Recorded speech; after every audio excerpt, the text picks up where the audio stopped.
और एक नए वीडियो में और एक नए टॉपिक के साथ। सारे आतंकियों को भारत के हवाले करो, पाकिस्तान के लोगों ने उठाई आवाज। नहीं भाई, हमें नहीं चाहिए। तो आपके आतंकियों आपके पास रखो, ठीक है। अब वहां पे जो सफाया हो रहा है वो ठीक है। हाँ। भारत को नहीं चाहिए। भारत को अब है ना भाई, शांति है भारत में। लोग आगे बढ़ रहे हैं, रोजगार बढ़ रहा है, भारत की इकोनॉमी बढ़ रही है, भारत के लोग अच्छे विचारों से अब प्रेरित हो चुके हैं। अब उसको ये बुरी चीजें नहीं चाहिए। और हम क्यों पैसे बर्बाद करें? हम तो ऐसे मतलब अभी जो सफाई हो रहा है वही सबसे भाई। अभी हम जो एजुकेशन टेक्नोलॉजी पे फोकस कर रहे हैं, हमें उस पर करने दो। आप आपके पास रखो, वो आपके लिए ठीक है। लेकिन कोई बात नहीं। चलिए दोस्तों, पहले वीडियो देखते लेते हैं, फिर हम आपसे लास्ट में जरूर बात करेंगे। तब तक एक काम कीजिए, चैनल पे पहली बार आए और सब्सक्राइब ना किया तो रिक्वेस्ट करते हैं सब्सक्राइब जरूर से कर दीजिएगा। और वीडियो अच्छा लगे तो लाइक करें, शेयर करें, कमेंट भी कर दे। चलिए स्टार्ट करते हैं। छोटा शकील वो बाहर आया है, उसकी स्टेटमेंट आई है कि भाई जो उसका बॉस है वो मरा नहीं है। आपके पाकिस्तान ने सिर्फ अजमल खसब नहीं रखा, लश्कर तैयबा नहीं रखा, जिहादी और टेररिस्ट नहीं रखा, उसामा बिन लादेन नहीं रखा, आपने दाऊद इब्राहिम को भी रखा। ऐसी पर्सनैलिटी को पकड़ के इंडिया के हवाले किया जाए तो क्या आपको नहीं लगता कि रिलेशन वैसे ही बेहतर हो जाए? मैं तो कहता हूँ कि अगर ये इकदाम उठा लिया जाए तो हमारे रिलेशन बहुत बेहतर हो सकते हैं। भले ही इंडिया से 4 जंग हार चुके हों, मुंह काला करवा चुके हों, आधे कट गए हों, लेकिन फिर भी जो हौसला है वो इनके अंदर भरा हुआ है। आज उग्रवादियों को जस्टिफिकेशन देनी पड़ रही है कि सर कुछ नहीं हुआ, हमारा आदमी बचा हुआ है। अब इंडिया हम पर यह इल्जाम धरेगा और पूरी दुनिया हम पर यह कहका लगाएगी और हमारा ठट्ठा उड़ाएगी कि हम लोग इनको पनाह देते हैं। पाकिस्तान को चाहिए पैसा, और पाकिस्तान की सेना जो है उनको आप डॉलर दें, दुनिया में आप कुछ भी करें, आप आ जाए, यहाँ पे आपको मिलेगी जगह। लड़ने की सलाहियत नहीं है, लेकिन चोरी चकारी और सारे गलत कामों में इनसे बड़ी शायद किसी मुल्क की कोई आदमी नहीं होगी। एयरपोर्ट पर जाते हैं तो वो पेंटें शलवारें हमारी उतार कर चेक करते हैं मर्दों की कि कहीं ये दहशतगर्द तो नहीं है। और बकायदा अमेरिका जैसे मुल्कों के अंदर हमें टेररिस्ट कह के बुलाया जाता है। कुछ दिन पहले सेना का जो क्या नाम है मुनीर आसिम गया था यूएसए, उनको वहां से कुछ नहीं मिला, डंडे घुसाए और वो वापस आ गया खाली कटोरा लेके पाकिस्तान में।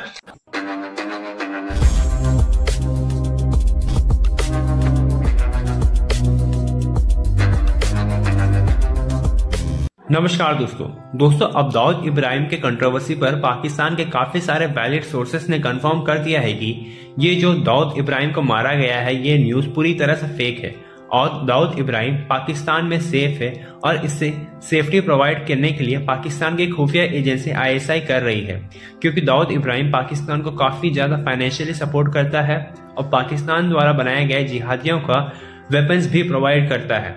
तो इस वक्त पाकिस्तान के लिए दाऊद इब्राहिम काफी ज्यादा महत्वपूर्ण है, इसलिए पाकिस्तान अपनी पूरी जान लगा करके उसकी सुरक्षा कर रहा है।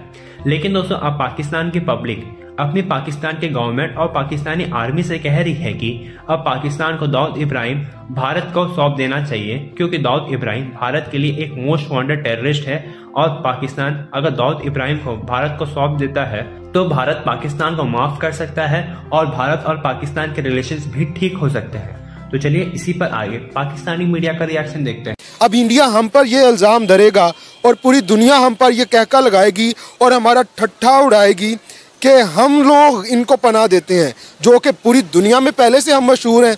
पूरी दुनिया में हमारे कपड़े उतारे जाते हैं, हम किसी और एयरपोर्ट पर जाते हैं तो वो पेंटें शलवारें हमारी उतार कर चेक करते हैं मर्दों की कि कहीं ये दहशतगर्द तो नहीं है। और बकायदा अमेरिका जैसे मुल्कों के अंदर हमें टेररिस्ट कह के बुलाया जाता है और बड़ी मुश्किल से ये दाग हमने धोया था। ज़रबुज़ ऑपरेशन हो, उससे पहले 1-2 ऑपरेशन चल रहे थे, वो उसके ज़रिए से बेशक हमने बड़ी जानें दी, अपने बहुत सारे शोहदा पेश किए, कुर्बानी है, लेकिन सारे लोग जो हैं इतनी कुर्बानियों के बावजूद भी हम कामयाब नहीं हो सके। देखिए ना, बहुत अरसे तक इंडिया ये कहता रहा कि दाऊद इब्राहिम पाकिस्तान में पनाह गज़ीर है, उसे हमारे हवाले कर दिया जाए। हमारी गवर्नमेंट ने और हमारे मीडिया ने कभी इस चीज़ को एडमिट नहीं किया, हम डिनाई करते रहे बार बार, कई बार। अब आप ये बताएं कि हमारे मुंह के ऊपर कितनी बड़ी चपेट है कि दाऊद इब्राहिम कराची से निकले हैं, कराची में उनको जहर दिया गया, वो हॉस्पिटल एडमिट थे और अब जब कल ये खबर ब्रेक हुई है, आपने उस वक्त पाकिस्तान के हालात देखे थे, आधे से ज़्यादा नेटवर्क जो थे वो बंद थे, हमारी वेबसाइट्स बंद कर दी गई, कराची जो पाकिस्तान का सबसे बड़ा एयरपोर्ट है, वहाँ की लाइट शट डाउन कर दी गई। कहा जा रहा है कि कुछ ज़राए के मुताबिक पता चला है कि दाऊद इब्राहिम की जान को खतरा था, लिहाजा उन्हें कराची एयरपोर्ट से रात गए गायब कर दिया गया, इसलिए कराची एयरपोर्ट की लाइट जो थी वो बंद कर दी गई। देखें, हम पूरी दुनिया के अंदर अपनी खुदी को उठाकर डॉलरों के भाव बेच देते हैं और हमें इससे कोई फ़र्क नहीं पड़ता।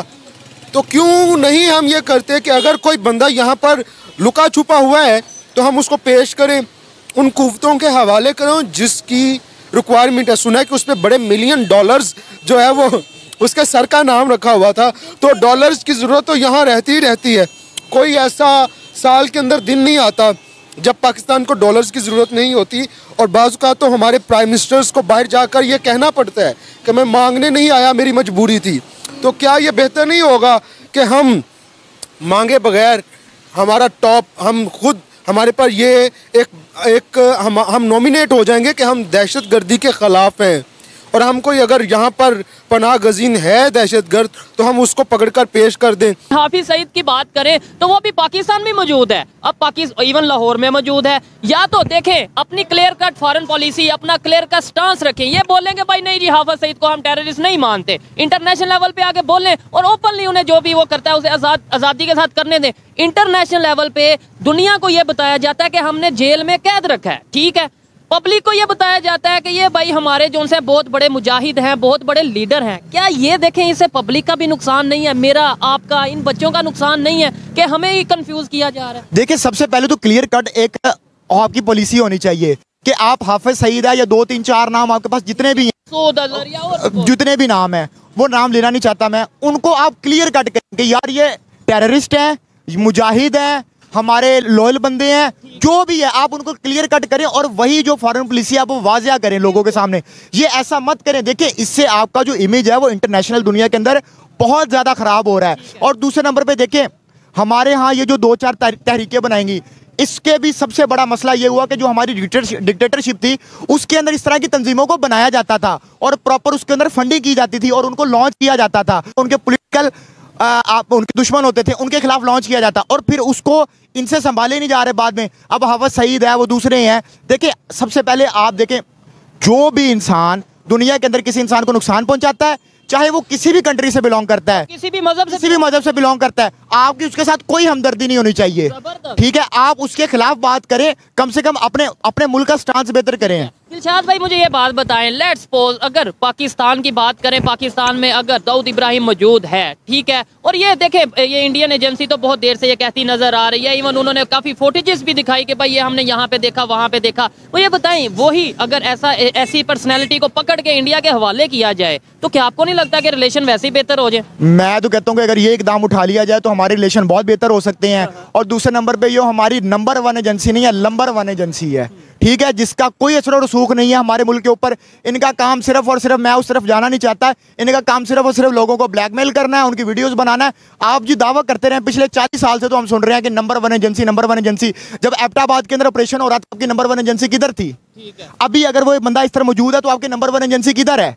आप कम से कम आए, आकर डिनाई करें। हमारे पॉलिटिशियन किधर है? इस बात से फिर बड़ी बात हमारी पब्लिक किधर है? हमारी पब्लिक क्यों नहीं बोलती? जी, मैं आपसे इस बात से इख्तलाफ रखता हूं कि देखें, हमारे जो पॉलिटिशियंस हैं या जो हमारा प्राइम मिनिस्टर है उसके अंदर डिफेंस मिनिस्ट्री आती है और डिफेंस मिनिस्ट्री के नीचे हमारी पूरी फौज आती है और सारी एजेंसीज आती हैं। तो ये काम पॉलिटिशियन का जरूर है, लेकिन ग्राउंड लेवल पे उन लोगों ने काम करना है। और आपको इस बात का पता है कि हमारा प्राइम मिनिस्टर कितना ज्यादा आजाद होता है, तो उनका कसूर नहीं है, मैं हमेशा यही कहता हूँ। तो कसूर उन लोगों का है जो इस टाइम पे वो काम कर रहे हैं। तो अगर हमारे मुल्क के अंदर मौजूद है तो ये हमारे मुल्क की बेहतरी। बेशक इसमें लोग मुझे गद्दार कहें, आपको गद्दार कहें, किसी को कहें, वो कहते भी हैं ऑलरेडी, लेकिन मैं ये समझता हूँ कि ये मेरी जिम्मेदारी है। और दिलशाद भाई जैसे लोग जब ओपनली बात करते हैं तो बड़ी हिम्मत मिलती है कि यार कोई तो है जो हमारे साथ खड़ा हो रहा है, कोई तो है जो इस चीज को समझ रहा है कि यार ये पाकिस्तान को बदनाम नहीं किया जा रहा, पाकिस्तान की बेहतरी के लिए बात की जा रही है। आज मैं ये कहता हूँ, लेट्स सपोज मुझे जो सारे लोग, जो भी लोग ये कहते हैं कि भाई ये पाकिस्तान का इमेज खराब करता है, ये पाकिस्तान को डिग्रेड करता है, आज मैं उन सबसे सवाल करता हूँ कि आज जो पूरी पूरी दुनिया में दाऊद इब्राहिम के बारे में खबर चल रही है, इसका जिम्मेदार भी मैं हूँ। क्या मैंने ये खबर चलाई? मतलब मैं इस तरीके से इन चीज़ों को, मतलब ये कहा जाता है कि भाई आप ऐसी चीज़ों पे बात ही ना करें। देखें अगर तो हम किसी चीज़ पे बात नहीं करेंगे ना, हम तो बात करते हैं, क्लैरिटी देते हैं आपको कि इसके अंदर क्या होना चाहिए, और अपने मुल्क के जो हमारे यहाँ लोग बैठे हैं, इदारों के मालिक बैठे हुए हैं, जो हमारे पॉलिसी मेकर्स हैं, उन तक अपना एक पैगाम पहुंचाने की कोशिश करते हैं कि यार आप इन पे अमल करें। क्योंकि यार देखो अब देखिए हमारी जो पाकिस्तान की आबादी है वो ज़्यादातर यंग जनरेशन है, ज़्यादा आबादी। तो भाई हमने यंग जनरेशन के लिए कुछ करना है। अगर आप कहीं ना खुदा ना खासा अल्लाह ना करे अगर आप ब्लैक लिस्ट हो जाते हैं तो हमारे मुल्क के ये जो बच्चे हैं, ये जो हमारा फ्यूचर है, ये हम किधर जाएंगे? अभी ईरान के ऊपर सेक्शंस लगी हुई है ना, तो उनका क्या हाल हुआ है, ठीक है। वो चाह के भी, हालांकि उनके पास तेल के जितने ज़खायर हैं इतने शायद मिडिल ईस्ट के पास भी नहीं है, लेकिन वो चाह के भी कुछ नहीं कर पा रहे। वो बेचारों को ब्लैक में तेल बेचना पड़ता है, जो भी उनके मसाइल होते हैं। तो अगर हमारे ऊपर ये मामला लग जाते हैं, यार पहले हमारी इकोनॉमी कहाँ पे खड़ी हुई है, पहले हमें तनख्वाहें देने के लिए लोन लेना पड़ता है, IMF की ट्रेंच लेने के लिए हमें मिन्नतें मारनी पड़ती हैं। और अगर हम ब्लैक लिस्ट के अंदर चले गए तो ना तो हमें चाइना ने पकड़ना है और ना हमें किसी और मुल्क ने पकड़ना है। थैंक यू दोस्तों वीडियो को यहाँ तक देखने के लिए। लेकिन मैं कल की वीडियो में बोला था कि दाऊद इब्राहिम मरा नहीं है, ये पक्का। अरे मरा नहीं है भाई, ये अभी जो मीडिया में न्यूज आ रही है वो कोई फाइनलाइज न्यूज नहीं है, ये सभी अटकलें लगाई गई है कि ऐसा हो सकता है। लेकिन भाई इसकी न्यूज पहले जब वो कोविड आया था ना, उस समय भी आई थी कि उसको कोरोना हो चुका है और दाऊद इब्राहिम और वो मर चुका है वगैरह वगैरह जो भी है। तो लेकिन उसके कुछ दिनों के बाद फिर से न्यूज आ गई भाई दाऊद इब्राहिम को यहाँ पे देखा गया। तो ये सब कुछ ह्यूमर जो भी है कोई नहीं, जब कोई गवर्नमेंट की ओर से स्टेटमेंट आएगा पाकिस्तान का तब देखते। अब तक तो ये सारे मीडिया में है, मीडिया में बात मानना न मानना है हमारे ऊपर डिपेंड होता है। क्योंकि मीडिया क्या है, वो लगाती है क्वेश्चन, उद्गार चिन्ह, तो हमें लगता है कि नहीं ये तो हो ही गया, लेकिन उसके पीछे कुछ ना कुछ ऐसा चिन्ह लगा देती है तो मीडिया राइट्स हो जाती। तो ये सब कुछ होता रहता है और पाकिस्तानियों हमें आपका कोई बंदा इधर नहीं चाहिए। हालांकि और हमें कोई मतलब नहीं आपके साथ बेहतर करना है रिलेशन ऐसे। और छोटा साइकिल का जो स्टेटमेंट है वो भी आ चुका है, ऐसा सुनने में आया है। उन्होंने कहा कि कुछ नहीं है, हॉस्पिटल में एडमिट थे, सारवार हो चुकी है, अब ठीक है, ऐसा स्टेटमेंट आ चुका है। हाँ बीमारी होगी भाई, इंसान है, वो भी इंसान है, इंसान के नाम पे धब्बा है वो अलग चीज है, लेकिन है इंसान तो बीमारियां हो सकती है, कोई दिक्कत नहीं। लेकिन पाकिस्तानियों आपके जितने भी आतंकवादी हैं उसको आप ही पालो, आपकी आवाम तड़पेगी ना, इस दुनिया को देखने में बहुत मजा आ रहा है। उसका रीजन यही है क्योंकि आपने भी ऐसा ही कांड किया है, 4 जंगें लड़ी है, एक भी नहीं जीते हैं, बहुत सारे आतंकी हमले भारत में करवाए हैं, तो उसका तो कुछ ना कुछ आपको भुगतना पड़ेगा। हाँ, और अभी भी जज्बा तो कायम है आपका, ये जज्बा पिछवाड़े पे डालो। हाँ। ठीक है, ये वहाँ ठीक है आपके लिए, बाकी तो ये बोलने की बात है। पाकिस्तान में बहुत सारे अच्छे लोग हमें को कहीं ना कहीं देखने को मिलते हैं, जैसे हम वीडियो देखते हैं उस हिसाब से, लेकिन उन लोगों की चलती नहीं है। उन लोगों का क्या होता है, क्या तो यूट्यूब चैनल है उसको बैंड कर देते हैं, या फिर ज्यादा कुछ बोल लेते तो जेल में डाल देते, और एक रास्ता उसको मिल जाता था हर बार कि वो कोई ना कोई कंट्री में निकल लेते थे। अब वो भी रास्ता नहीं है। तो अब सर पाकिस्तान के लिए सभी के सभी रास्ते बंद होते हुए दिख रहे, खुद पाकिस्तानियों को दिख रहे कि दरवाजा बंद हो रहा है। तो ये होगा आपके साथ। बाकी जो भी हो, आतंकवादियों को आप ही पालो, आप उसके लायक हो, हमें यहाँ पे अशांति अब नहीं करनी है। और जो धीरे धीरे मतलब 72 हुरों के पास जा रहे हैं वो ऐसे ही चलता है। सिर्फ 72 हुरों नहीं, वर्जिन 72 हुरे, ये पूरा नाम लोग है, इन लोगों को वर्जिन 72 हुरों के पास जाना होता है। तो कोई बात नहीं, फिलहाल दोस्तों इस वीडियो को यहाँ पे समाप्त करते हैं, आपसे विदाई चाहते हैं, मिलते हैं और एक नए वीडियो में आपके साथ। टिल देन जय हिंद, जय भारत।